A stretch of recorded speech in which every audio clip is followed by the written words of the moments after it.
दोस्तों चौथे टी20 मैच में पहले भारतीय गेंदबाजों का दिखा जलवा, फिर यशस्वी जायसवाल और शुभमन गिल ने मिलकर मचा दिया मैदान में तांडव।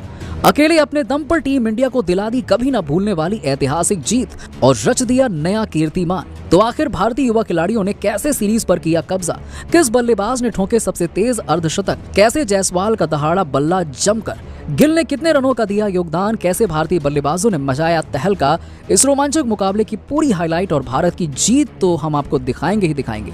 लेकिन उससे पहले आपको क्या लगता है कि गिल और जायसवाल में कौन है बेहतर खिलाड़ी, कमेंट सेक्शन में कमेंट करके जरूर बताइए। दोस्तों भारत और जिम्बाब्वे के बीच चौथा टी20 मुकाबला हरारे के मैदान पर खेला गया। ये मुकाबला दोनों टीमों के लिए करो या फिर मरो का मुकाबला था। इस मैच में कप्तान शुभमन गिल ने टॉस जीतकर पहले गेंदबाजी करने का फैसला किया और जिम्बाब्वे को बल्लेबाजी करने के लिए आमंत्रित किया। जिम्बाब्वे की तरफ से ओपनिंग की शुरुआत करने मैदान पर वैशाली माधवरे आते हैं और उनके साथ मारूमनी आते हैं। भारत की तरफ से पहला ओवर लेकर आए खलील अहमद बेहद ही खतरनाक गेंदबाजी का नजारा दिखा रहे थे। जिम्बाब्वे के बल्लेबाजों को खूब परेशान कर रहे थे। एक एक रन बनाना जिम्बाब्वे के ओपनरों के लिए काफी मुश्किल हो रहा था। खलील अहमद की गेंद बल्लेबाजों को बिल्कुल समझ नहीं आ रही थी। लेकिन तभी ओवर की 5वीं गेंद पर माधवरे ने शानदार चौका जड़कर अपनी टीम का खाता खोला और स्कोर को आगे बढ़ाया। एक ओवर में जिम्बाब्वे का स्कोर केवल 4 रनों तक बन पाया और भारत की तरफ से दूसरा ओवर लेकर आए डेब्यूटेंट भारतीय तेज गेंदबाज तुषार देशपांडे ये भी अपनी खतरनाक गेंदबाजी से बल्लेबाजों को खूब परेशान कर रहे थे। बेहतरीन गेंदबाजी का नजारा दिखा रहे थे। लेकिन तभी माधवरे ने चौथी गेंद पर इनका स्वागत शानदार चौका लगाकर किया और अपनी टीम के स्कोर को तेजी से आगे बढ़ाया। इसके बाद भी उनका बल्ला रुकने का नाम नहीं लिया। अंतिम गेंद को भी चौके में तब्दील कर अपने टीम के स्कोर को 2 ओवर में 15 रनों तक पहुंचा दिया और तुषार देशपांडे की जमकर कुटाई कर इस ओवर में 11 रन बटोर लिए। भारत की तरफ से तीसरा ओवर लेकर आए एक बार फिर से विकेट की तलाश में खलील अहमद बेहतरीन गेंदबाजी कर रहे थे। इस मैच में जिम्बाब्वे के बल्लेबाज भी आक्रामक अंदाज में नजर आ रहे थे और टीम के स्कोर को तेजी से आगे बढ़ा रहे थे। खलील अहमद के ऊपर की तीसरी गेंद पर लेग बाई की तरफ से 5 रन मिल गया। अब ये दोनों ओपनर बल्लेबाज मैदान पर पूरी तरह से सेट हो चुके थे। भारतीय गेंदबाजों का डटकर सामना कर रहे थे। इस ओवर से दोनों बल्लेबाजों ने मिलकर 10 रन बटोर लिए और अपनी टीम के स्कोर को 3 ओवर में ही 25 रन तक पहुंचा दिया। भारत की तरफ से चौथा ओवर लेकर आए एक बार फिर से विकेट की तलाश में तुषार देशपांडे। इनका स्वागत एक बार फिर से मारूमनी ने दूसरी गेंद पर शानदार चौका लगाकर किया। दोनों अपने बल्लेबाज शानदार बैटिंग का नजारा दिखा रहे थे। भारतीय टीम को लगातार विकेट की तलाश थी लेकिन गेंदबाजों के हाथ में एक भी विकेट नहीं लग पा रहा था। कप्तान शुभमन गिल भी इन दोनों की बैटिंग देखकर हैरान और परेशान हो चुके थे। वहीं देशपांडे के अंतिम ओवर में माधवरे ने शानदार चौका लगाकर इस ओवर से भी दोनों बल्लेबाजों ने कुल मिलाकर 10 रन बटोर लिए और अपनी टीम के स्कोर को 4 ओवर में ही 35 रनों तक पहुंचा दिया। विकेट की तलाश में कप्तान शुभमन गिल ने बॉलिंग स्पेल में बदलाव करते हुए तेज गेंदबाज को हटाकर गेंद स्पिनर रवि बिश्नोई को थमाई और रवि खतरनाक गेंदबाजी का नजारा दिखा रहे थे। अपनी फिरकी से जिम्बाब्वे के बल्लेबाजों को खूब परेशान कर रहे थे। एक एक रन के लिए इस ओवर में जिम्बाब्वे के बल्लेबाज तरस रहे थे। लेकिन तभी तीसरी गेंद पर मारूमनी ने रवि बिश्नोई को शानदार चौका चढ़ दिया और उनका स्वागत किया, साथ ही टीम के स्कोर को रॉकेट की रफ्तार से आगे बढ़ाया। लेकिन उसके बाद रवि बिश्नोई ने बेहतरीन गेंदबाजी की और एक भी रन नहीं दिया। 5 ओवर में जिम्बाब्वे का स्कोर 39 रनों तक पहुंच गया। कप्तान शुभमन गिल पावर प्ले के अंतिम ओवर के लिए गेंद फेंकने के लिए बुलाते हैं वॉशिंगटन सुंदर को। वॉशिंगटन सुंदर खतरनाक गेंदबाजी का नजारा दिखा रहे थे।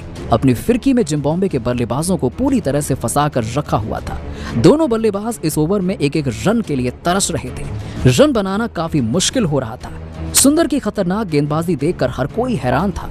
लेकिन जिम्बाब्वे के दोनों बल्लेबाजों ने मिलकर इस ओवर में 5 रन बटोरे और अपनी टीम के स्कोर को 6 ओवर में 44 रनों तक पहुंचा दिया।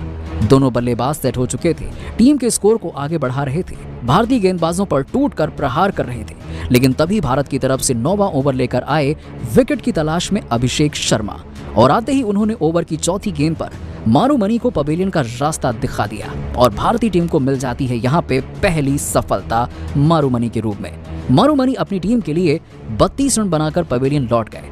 लेकिन माधवरे मैदान पर टिके हुए थे। इनका साथ देने के लिए ब्रायन बेनेट आते हैं। लेकिन भारत की तरफ से 10वां ओवर लेकर आए शिवम दुबे ने अपने ओवर की अंतिम गेंद पर अपना शिकार माधवरे को बना लिया और भारतीय टीम को दूसरी सफलता केवल 67 रनों के स्कोर पर मिल गई। जिम्बाब्वे का स्कोर 10 ओवर में 2 विकेट पर 67 रन बन चुका था। अब मैदान पर कप्तान सिकंदर राजा आ चुके थे। इन दोनों खिलाड़ियों के कंधों पर टीम की पूरी जिम्मेदारी थी।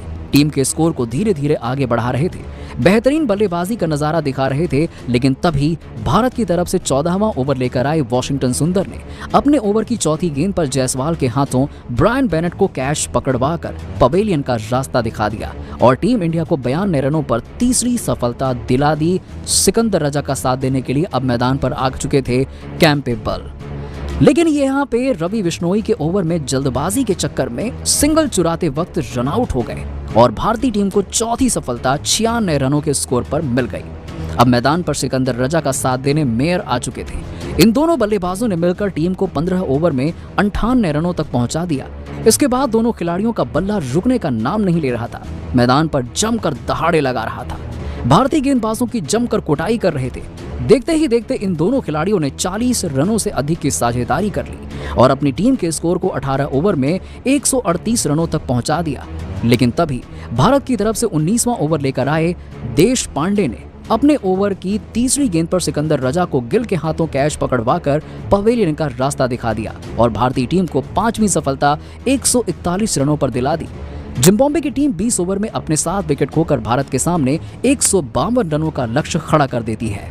अब इस लक्ष्य का पीछा करने उतरी टीम इंडिया ओपनिंग की शुरुआत करने के लिए मैदान पर आते हैं शुभमन गिल और यशस्वी जायसवाल।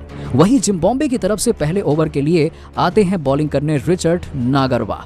अब आपको बता दें कि इनका स्वागत जायसवाल ने ओवर की चौथी गेंद पर शानदार चौका लगाकर किया और टीम के स्कोर को आगे बढ़ाया। इसके बाद भी वो रुके नहीं, 5वीं गेंद को भी चौके में तब्दील कर टीम को बेहतरीन शुरुआत दिला दी। वहीं अंतिम गेंद पर भी जायसवाल ने चौका जड़कर पहले ही ओवर में 15 रन बटोर लिए। जिम्बाब्वे की गेंदबाजी की जमकर कुटाई की और वहीं जिम्बाब्वे की तरफ से दूसरा ओवर लेकर आए ब्लेसिंग मुजरबानी। इनका स्वागत गिल ने दूसरी ही गेंद पर शानदार चौका लगाकर किया, टीम के स्कोर को रॉकेट की रफ्तार से आगे बढ़ा दिया और वहीं पे ओवर की अंतिम गेंद पर भी गिल ने शानदार चौका जड़कर इस ओवर से 12 रन बटोर लिए और अपने टीम को 2 ओवर में ही 27 रनों तक पहुंचा दिया। दोनों बल्लेबाज पहले ही ओवर से मैदान पर तांडव मचा रहे थे, जिम्बाब्वे के गेंदबाजों की बेरहमी से कुटाई कर रहे थे। वहीं तीसरा ओवर लेकर आए जिम्बाब्वे की तरफ से टेंडई चतारा। इनका स्वागत जायसवाल ने पहले ही गेंद पर शानदार चौका लगाकर किया। इसके बाद भी वो रुकने का नाम नहीं ले रहे थे, दूसरी गेंद को भी चौके में तब्दील कर बेरहमी से कुटाई कर दी। वहीं चौथी गेंद को भी चौके में तब्दील कर 3 चौके लगातार जड़ दिए। जायसवाल इसके बाद भी रुके नहीं, अंतिम गेंद पर भी चौका जड़कर इस ओवर से 16 रन बटोर लिए और टीम इंडिया को 3 ओवर में ही 43 रनों तक पहुंचा दिया। इसके बाद भी दोनों खिलाड़ी रुके नहीं, भारत के स्कोर को रॉकेट की रफ्तार से आगे बढ़ाया। 5 ओवर में ही भारत के स्कोर को 56 रनों तक पहुंचा दिया। दोनों के बीच अर्धशतकीय साझेदारी हो गई और जिस तरह से दोनों खिलाड़ी खेल रहे थे, भारत का स्कोर तेजी से बढ़ रहा था। टीम इंडिया जीत की तरफ बढ़ चुकी थी और जिस तरह से दोनों बल्लेबाज मैदान में तांडव मचा रहे थे, दिक्कत तो कोई नजर नहीं आ रही थी और ऐसा लग रहा था कि भारतीय टीम इस मुकाबले को बड़ी ही आसानी से अपने नाम कर लेगी और इसी के साथ ही सीरीज पर भी कब्जा जमा लेगी। लेकिन दोस्तों, अब आपको क्या लगता है कि शुभमन गिल और यशस्वी जायसवाल में कौन सबसे खतरनाक बल्लेबाज है? नीचे कमेंट सेक्शन में कमेंट करके जरूर बताइएगा।